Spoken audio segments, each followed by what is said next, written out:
Hi everyone, Taylor here, and I'm going to talk about the 3 reasons why we choose to hide ourselves, who we really are, what our intrinsic value and powers and gifts and beauty are that we have inside us that we could share with the world, but we choose not to. And this is important because this is the root of so many mental health issues. When people are hiding who they really are, it means that they're also hiding behind insecurities and self-consciousness and this desire to be invisible. But also, if people more openly shared who they are and offered, knew what their gifts really were, and much more confidently expressed those gifts to the world and offered them to those around them, think about how much more productive we would be. Think about how much more efficient the world would be because we'd spend so much less time overthinking things and being self-conscious and stuck in our heads and hiding in the corner. But also, think about how much healthier we would all be. Everybody would be so much more open to each person's gifts and each person's personality. We'd be so much more accepting and so much less judgmental of other people. But we don't choose to do that. But we don't get there. It is a lot of work, but people don't want to get there. So here are the 3 reasons why we do this. And if you stick around to the end, I'm also going to provide one easy, straightforward mindset shift that can solve all of this, turn it all around. So stick around. Reason number one is that it's risky.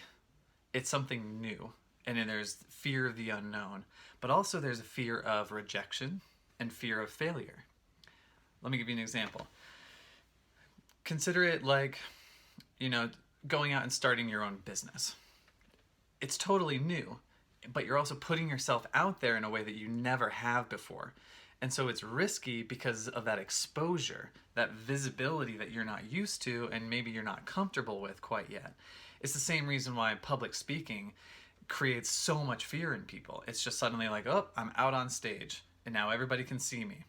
It's that sense of vulnerability that you may not be comfortable with yet. And so that risk, a lot of people will realize is not worth the reward because they don't know what the reward is yet of being authentically themselves and sharing it with the world. Which leads to number 2, which is the preservation of the status quo. Okay? So many times we're just told, and we learn from other people, from loved ones, family members, friends, society, social media, to just stay in our lane. Play it safe. Take the safe job. Don't start the business. Take the safe relationship. Take the safe house, apartment, whatever it might be, just to maintain the status quo. Just to not make any waves, not make any crazy ripples or throw a grenade into society and suddenly have all the attention on you and maybe disrupt other people's lives. But along that same line, that's that fear of affecting other people, of losing friendships. If you suddenly start a business, for instance, or go to therapy and start changing, I'll give you an example from clinical work. Someone who was addicted to several different drugs that I used to work with, he was running with a certain crowd that was also doing a lot of drugs. But after he went to addiction therapy and he went to the program where I was working for a little while, he stopped hanging out with those friends. Now, even though he wanted to get healthy, there was a fear of losing his friendship. There was a fear of losing that sense of belonging. And there's this open, raw, almost feeling of aloneness to starting fresh, even though he's healthier, to starting fresh and not having those friends. And so that would be preserving the status quo if he had stayed in that, but instead he took the risk to work on his mental health and get past the addiction. Now, number 3, unfortunately, this is the hardest and the heaviest, but number 3 is that we think that we just don't matter. Straight up, that we just don't feel like we have value. And this gets people to the point of asking, what's even the point? What's the point of showing who I really am? I don't have value. I can't help people. There's nothing that I can offer that would like contribute positively to other people's lives. And that's just not true. But that's the story and that's the belief system that really traps people in their own mental cages. And so think about it. I mean, quickly as a recap, number one is that it's risky. You might get rejected. You might feel like you're failing. It's just this exposure that you're not used to. Number two is the discomfort with disrupting the status quo, making waves where you really don't want to make waves. You might lose friendships. You might lose connections with loved ones or affect those connections. But then number three is that you feel like you just don't have any value to offer, straight up. And the problem is all three kind of circulate on each other, feed each other, and reinforce one another, so that the more that you feel like you don't have value, the more unlikely you'll be to want to take the risk to disrupt the status quo. And then you just get further and further and further into the corner and more self-conscious about your dreams, but also just about who you are and how awesome you are. So here's one solution that I'd like to offer you today. And this is a super helpful switch, just a mindset switch that you can use. I want to ask you, who do you want to be a role model for? That's it. It's as simple as that. And let me go through this. The reason I ask that is because being a role model doesn't require you to do anything other than just being who you are, just doing what you're already doing.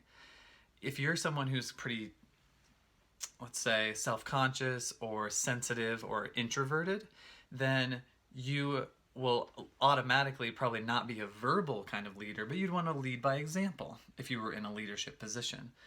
And so being a role model for someone is like leading by example in the most basic sense. But also, being a role model for someone gives you some responsibility that you care about. Because maybe you're legitimately responsible for a child, or you're financially responsible for your partner. And that's who you want to be a role model for, because you're actually responsible for their well-being. But if you are able to just identify that there's one person in the world, could be your cousin, could be your niece, your nephew, could be your brother, could be a loved one, could be a colleague, doesn't matter.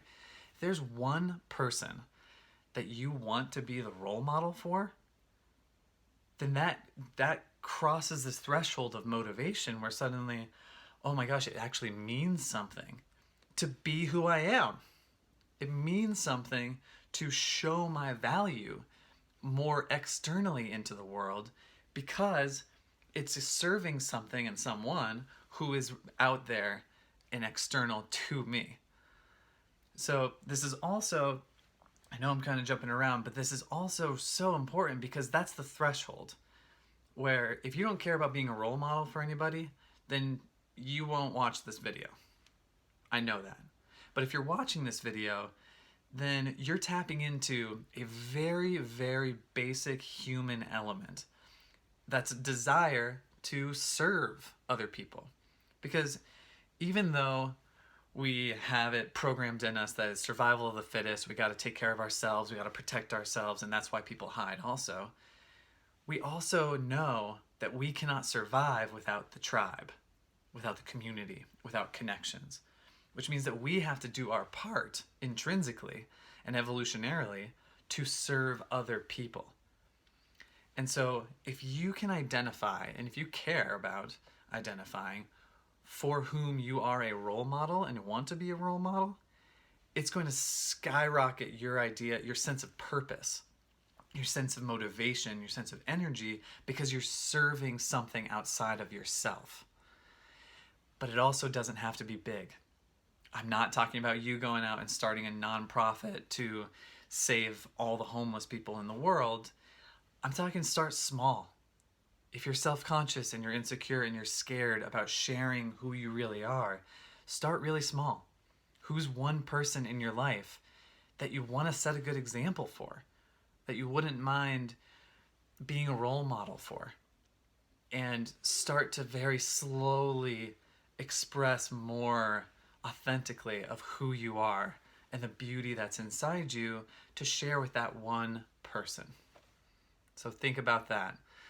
And I'd love to hear your answers as well. Who it is in your life for whom you'd love to be a role model. So by all means, shoot me a text or send me a comment below this video, depending on where you're watching it. I would love to hear about it for you.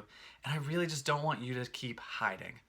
I don't want you to keep hiding who you are, because the world needs your gifts and your value and your beauty. So please, I'll talk to you soon. In the meantime, please be good and be kind to yourself.